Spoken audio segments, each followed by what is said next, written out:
Hello everyone, welcome to the today's session Survival of Plant Pathogens. Why pathogen has to survive? Because pathogen has to survive to continue the infection cycle and to complete its life cycle. So survival is the first link in infection chain or disease cycle. There are different terms associated with this survival. That is, one is primary infection, primary inoculum, secondary inoculum, and secondary infection.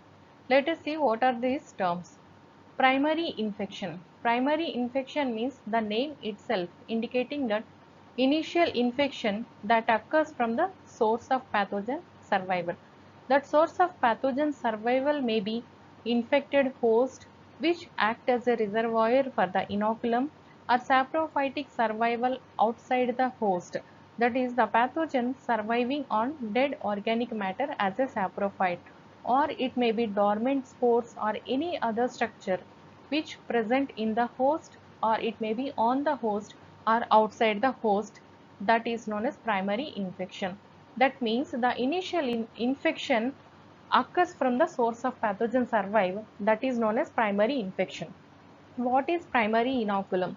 The propagules which can capable of causing primary infection, they are known as primary inoculum. And coming to the term secondary inoculum. Secondary inoculum means spores or any other structure of the pathogen produced after initiation of the disease in the crop is known as secondary inoculum. Secondary inoculum means after initiation of the primary infection, the spores or any other structures produced by the pathogen, they are known as secondary inoculum. And secondary infection means the disease produced by the secondary inoculum is known as secondary infection. That means a secondary infection means the secondary inoculum will spread the disease in field conditions. So initial infection is initiated, that is known as primary infection, and secondary inoculum, it will spread the infection to the other crops, that is known as secondary infection. If you will take one example, we can understand very clearly about these terms. Suppose if we will take the late blight of potato, which was caused by Phytophthora infestans, this pathogen survive in the seed tubers or in the soil. So if we will take the infected tubers, if we sow the infected tubers, then it bring the primary infection to the field. Or if the pathogen is surviving in the soil as a primary inoculum, it may cause primary infection to the healthy tubers. So in both ways primary infection bring to the field. And or another way is that the primary inoculum which are present in the neighboring fields, it may brought to the another field through wind. So these are the three ways how the primary infection will occur under the field conditions. Then fungus produces spores on the leaves. After primary infection happened, the pathogen used to produce some spores on the leaves, and these spores, they may be dispersed by wind or water, and they will reach the another healthy plant surfaces to create the new infections. So this infection is known as secondary infection, means the infection created by the spores which produced due to primary infection is known as secondary infection. So primary infection, it initiates the disease, but secondary infection, it will spread the disease from field to another field conditions. I think now you clearly understood about this primary inoculum, primary infection, secondary inoculum and secondary infection. Primary infection means it initiates the disease, and secondary inoculum, it will spread the disease from field to field and diseased plants to healthy plants. And let us see what are the different sources of survival of the pathogens. The pathogens survive in the infected host which act as a reservoir for the inoculum, or it may survive in association with living plants. Our second one is survival as a saprophytes outside the host plants, means they survive on the dead organic matter as a saprophytes. And third source is survival by means of specialized resting structures in the host or on the host or outside the host. And fourth source is survival in association with insects, nematodes and other fungi. These are the four different sources of survival for the plant pathogens. So let us discuss each one individually in elaborately. Coming to the first source of survival is infected host as a reservoir of inoculum. The infected host serving as a reservoir of active inoculum is grouped into different categories, like seed may act as a reservoir for the primary inoculum, or collateral host or alternate host, and self-sown crop and retoon crops. These are the different sources. And first, coming to the seed, how the seed act as a reservoir for the active inoculum. The seed may be externally or internally infected by the plant pathogens. It means the pathogen present either external to the seed surface or they may present within the seed.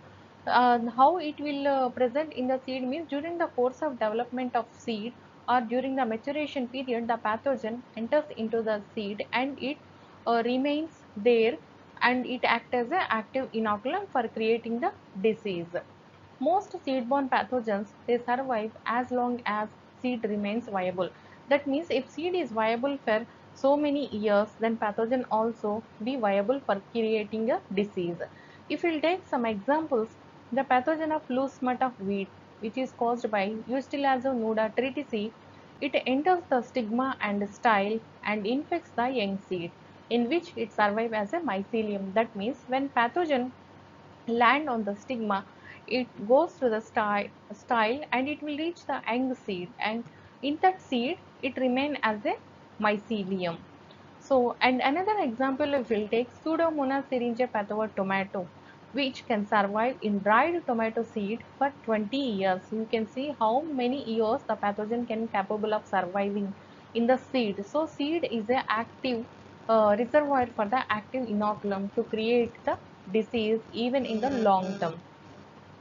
And coming to the second one, collateral host or alternative host, that means wild hosts of the same families. That means the plant species, they belonging to the same family but they are the wild host.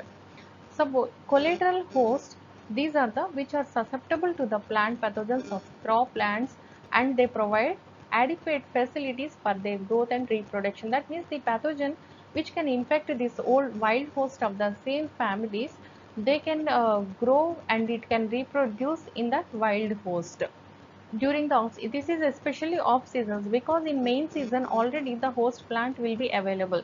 During the off season, the pathogen used to survive in this collateral host or alternative host, that means wild host of the same families. And weeds which survive and live during the non-cropping season, that is during the off season, they provide for the continuous growth and multiplication of the pathogen. That means the pathogen survive during throughout the year, in the main season within the host plant and during the off season with the collateral host or alternate host. So weed host helps to bridge the gap between the two crop seasons. If you will take the example, blast disease of rice, that is caused by Pyroclaria gracia. Its telomorphic stage is Magnoperthe gracia. This pathogen, that is Pyroclaria, can infect the grass weeds like Brachyria mutica, Denebra retroflexa, Learsia hexandra, and Panicum repens, and it can survive during the off season of this rice crop. So during Kharif crop already rice is there, so in the rice they will survive. But in the off season, this Pyroclaria can infect, that is capable of infecting all these wild hosts of the rice, and it can survive during the off season. As soon as fresh rice crop is raised, the conidia, that is inoculum, liberated from the weed host, it is disseminated by the wind and it infects the fresh rice crop to continue its life cycle. This is the example for the collateral host. And coming to the seed, that is alternate host. So now we tell about the seed and collateral alternate host, that is wild host of the same families. Now we will deal about the wild host of other families. So role of alternate host is not important as of collateral host. Collateral host plays very important role for the survival of pathogens, but alternate host role is less compared to the collateral host, except in case of heteroecious pathogen where it required the two hosts to complete its life cycle. If the pathogen has very wide host range, like if we'll take Sclerotium rholsi, Rhizoctonia solani and Fusarium moniliforme, and they can be capable of tolerating to wide range of weather conditions, then in such cases alternate host become very important as a source for survival of the pathogen. And these alternate hosts are also very important for the completion of life cycle of heterogeneous rust pathogens, that is Puccinia graminis. Example we will see for this alternate host. In case of temperate regions, the alternate hosts of Puccinia graminis triticale, that is black stem rust in wheat, which is caused by Puccinia graminis triticale. In such cases, Barbary bush, that is Barbaris vulgaris, act as a alternate host. Generally, this barberry also it used to be cultivated side by side along with the wheat. So in such areas, this wild host, it belong actually barberry belonging to a different family, but it acts as a important source for the survival of this black stem rust pathogen, that is Puccinia graminis triticale. In such cases, the alternate host act as an important source for the survival. And another one is the self-sown crops. Self-sown crops means during the main season, the seed of some crops they used to fell down in the soil under favorable conditions. They used to germinate themselves. In such cases, if pathogen harboring the seed, then automatically the crop will be infected by that pathogen. So self-sown crops and voluntary crops and early sown crops, they act as a reservoirs for many plant pathogens. For example, self-sown rice plants, they harbor the pathogen rice tumgro virus and vector nephotetics virus. Both of them they will harbor, that is self-sown rice plants. And another one, ratoon crops. In ratoon crops means especially in case of sugarcane, where we will take the ratoon crop. In such cases, some pathogens they will occur repeatedly. Suppose if we take example sugarcane mosaic virus, it occurs frequently in the ratoon sugarcane crop. And another means of survival is survival by latent infection. The name itself indicating that latent infection means there will be no visual symptoms, but pathogen used to survive in the host plant. That means latent infection refers to the condition in which the plant pathogens may survive for a long time in the plant tissue without development of any visual symptoms. Example, if we will take Xylella fastidiosa, the causal agent of Pierce disease of grapevine, it infects different weeds without developing visual symptoms. If you will take this Pierce disease of grapevine that is caused by Xylella fastidiosa, it infects the different weeds but it will not produce any symptoms. That means it is survival by latent infection. And coming to the second mode of survival is saprophytic survival outside the host. That means surviving on the dead organic matter. The ability of pathogen to live saprophytically, it enables the many plant pathogens to survive in the absence of susceptible plants. So this saprophytic ability of pathogen, it can survive even in the absence of its main host. And this saprophytic survival usually occurs in the soil, on the soil, that is on the top of the soil it may survive, or within the soil it may survive. Initially, Waxman during the year 1971, he distinguished between the soil inhabitants and soil invaders. That means he clearly demarcated this difference between soil inhabitants and soil invaders.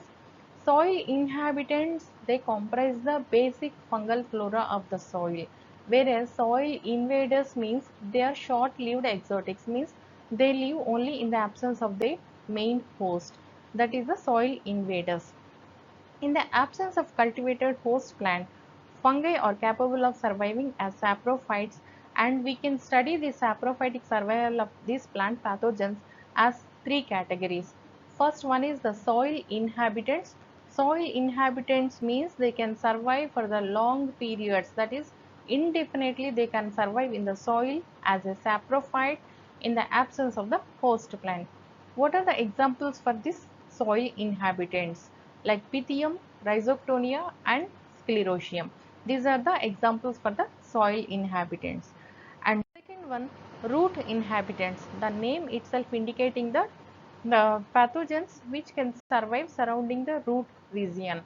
And these are more specialized parasites which survive in soils in close association with their host. Means they live the saprophytic life, but they have to be close association with their host plants. So they remain in the saprophytic phase until the host plant is used to be present. That means active saprophytic phase remains as long as the host tissue in which they are living as a parasites that is not completely decomposed. Example for the root inhabitants are species of Fusarium, verticillium, which causes vascular wilt causing fungi, and root rot of cotton caused by Phytotrichum omnivorum. And third category is the rhizosphere colonizers. The name itself indicating that the pathogens which can colonize the region surrounding the root. That is, rhizosphere means the environment surrounding the root.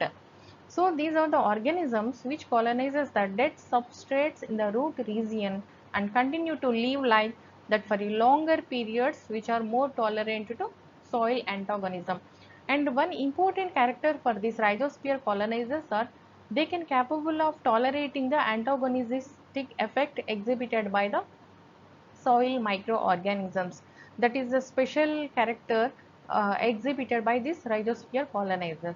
Example, if we will take leaf mold in tomato, that is caused by Cladosporium fulvum. This is the example for the rhizosphere colonizers. Now we covered about two categories, and coming to the third category, survival as dormant spores or specialized resting structures. So dormant spores means the pathogen has to produce either some dormant spore to survive, or it can modify it into some resting structures. So let us see what are the different spores or different resting structures produced in different pathogens. If you will take the plant viruses, as we know, plant viruses can survive only in the living organisms. They do not produce any resting spores. That means they do not have any resting stage, and they are transmitted through a continuous infection chain. That means a living organism must ensure for the survival of the plant viruses. And phytopathogenic bacteria, that is bacteria, plant bacteria also, they do not produce resting spores or any other similar structures. They continuously live in their active parasitic stage in the living host or as active saprophytes or dead organic matter, that is dead plant debris. Coming to the nematodes, nematodes they used to survive in the form of active parasitic phase on a living host and also survive through dormant structures like eggs, cysts, galls which are formed in the host tissue. These structures they may be present in the soil or they may be present in the seed lots. Galls we can see in the seed lots very frequently, which were produced by the nematodes. And phanerogamic parasites, that means the plants which survive on other plants. So they survive in dormant state for many years through the seeds. If you will take example, Orabangia seeds, they will survive in the soil for more than 7 years. This is the example for phanerogamic parasites. And only the pathogens which produce the resting spores are the only fungi. These are the only organisms that produce spores which are analogous to eggs of nematodes and other resting structures for their inactive survival. And these dormant structures produced by these plant fungi, that is plant pathogenic fungi, they can be classified into different categories. So what are those different categories? Let us see.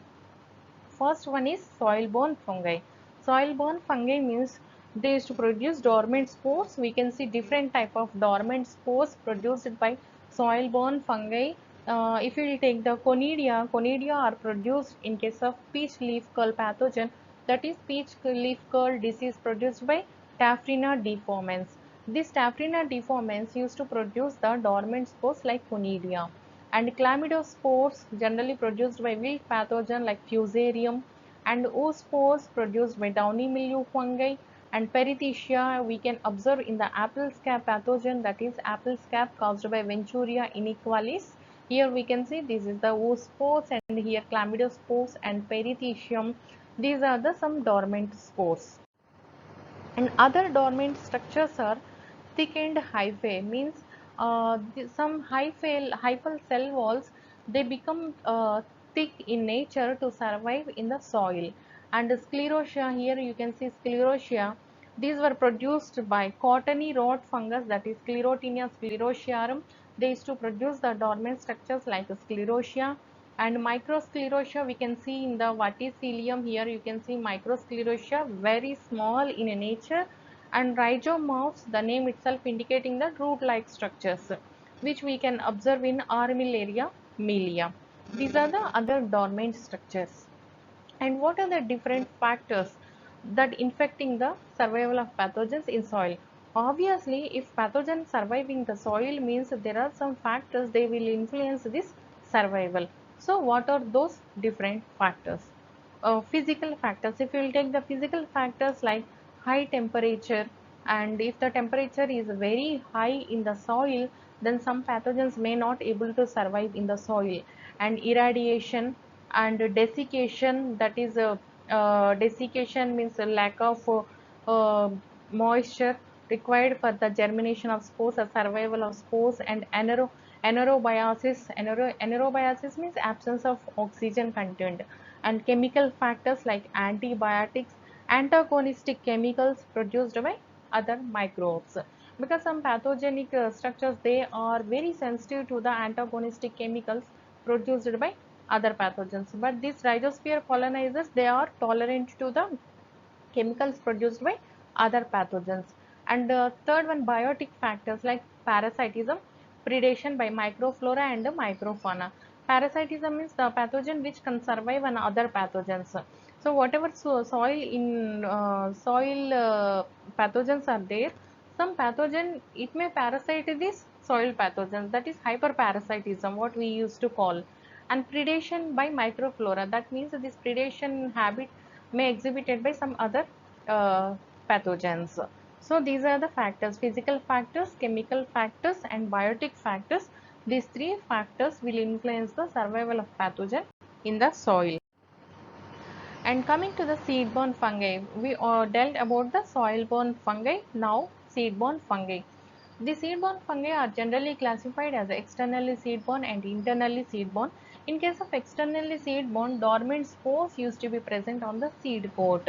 Example, if you take covered smut of barley and grain smut of jowar, bunt of wheat. We have to remember all these examples for examination point of view, and which are the externally seed-borne pathogens and which are the internally seed-borne pathogens. In case of internally seed-borne, as the name itself indicating, the dormant mycelium used to be present under the seed coat or in embryo. And example, loose smut of wheat, where the mycelium used to be present in the embryo. And the factors affecting the survival of pathogen in the seed are the temperature and moisture. These two are the only factors that will influence the survival of pathogens on the seed coat or within the seed. These are the seed-borne fungi. And coming to the third category, that is dormant fungal structures, which are dormant, present in the dormant host or active host. If you will take some example like downy mildew and powdery mildew of the grape, wine, and apple, if you will take, in such cases, the fungal mycelium may be present in the dormant state in affected twigs, or its oosphere or perithecia, they may be embedded in the tissues of the affected organs. So they use that they used to be present in a dormant state, means this grapevine or apple twigs, affected twigs, this mycelium is to be present in the dormant state, or the oospheres or perithecia, they used to be embedded in the this affected organs tissues. And parasitic phanerogams, they survive in the form of seeds like Orobanche, already I gave the example. And plant parasitic nematodes, they used to produce eggs, cyst, and larvae, which serve as a over seasoning structure. So over seasoning means like over wintering structures. And coming to the fourth source of survival is in association with insects, nematodes, and fungi. That means the pathogens will associated with insects, or they will associate with nematodes and fungi. Let us see what are those pathogens will associate with these. And several important plant pathogens, they may survive within the insect body, or and they overwinter in this insect body. So example, if we take cornflea beetle, that is Chaetoneema fulicaria, it carries corn wilt pathogen, that is Xanthomonas stewarti, and it helps in overwintering, means it will Xanthomonas tivati overwinter in the corn flea beetle, that is Chaetonema pulicaria, and after overwintering again this Xanthomonas tivati, it will infect the corn and it will create the disease. If we will take the plant viruses like wheat mosaic, tobacco necrosis virus, tobacco rattle and tobacco ring spot viruses, they survive with nematodes or fungi they found in the soil between the crop seasons, and we have to remember all these examples: wheat mosaic virus, tobacco necrosis virus, tobacco rattle and tobacco ring spot viruses, and all these things. And tobacco ring spot virus, this is the main example which is associated with the nematode Zephynema americana. And we have to remember this example Zephynema americana, that which virus is associated with the nematode means tobacco ring spot virus. In case of fungi like Polymyxa graminis, which used to cause wheat soil-borne mosaic and barley yellow mosaic, and Spongospora subterraneana carry the viruses. Means the fungi Polymyxa graminis and Spongospora subterraneana, they carry the viruses internally and they will transmit them through the resting spores. Means this fungus, where this fungi will carry the viruses internally along with them, and they will help in the uh, this carrying of these viruses and causing of the disease. This Spongospora subterraneana, it will carry the potato mop top virus, and Polymyxa graminis, it will helps in carrying the wheat soil-borne mosaic virus and barley yellow mosaic virus. Okay, these are the different four categories how the pathogens survive. Uh, and coming to the difference between the soil inhabitants and soil invaders. So there is a clear-cut difference between the soil inhabitants and soil invaders. Let us see one by one. Soil inhabitants, these are unspecialized parasites with a wide host range. These soil inhabitants, they are having a wide host range, and they can capable of survive indefinitely in the soil as a saprophytes.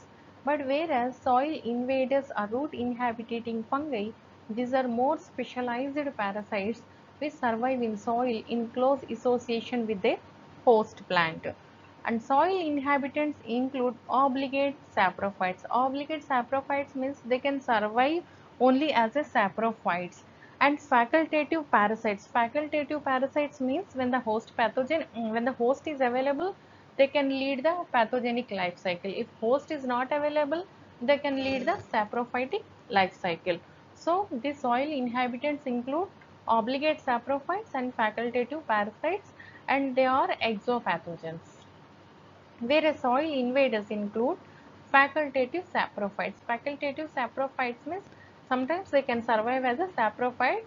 If the host plant is there, then they used to survive as a parasite only. These are endopathogens, that is root infecting fungi.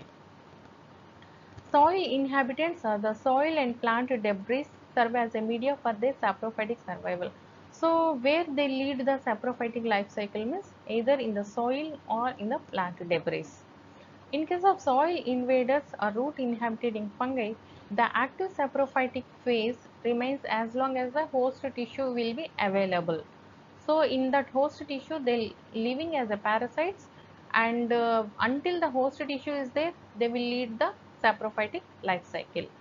Soil inhabitants have high competitive saprophytic survival ability because they are having the indefinitely they can survive as a saprophytes in the soil. Means if they have to survive in the soil for the long times, means they should have the high competitive saprophytic ability.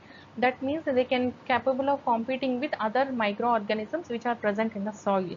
Obviously soil inhabitants, they used to have high competitive saprophytic survival ability, whereas soil invaders, they have low competitive saprophytic survivability, because when the host plant is there, they used to survive as a parasite only, but when the plant host plant is not there, then they may survive as a saprophyte. So they are not having that much high competitive capability to fight against another pathogens. Example for the soil inhabitants are Pythium rhizoptonia sclerosium, which survive as a soil inhabitants for considerable length of time in absence of the main host plant. Whereas soil invaders, most of the plant pathogenic fungi and bacteria, they are soil invaders, And example for the soil invaders or root inhabited fungi are Fusarium verticillium.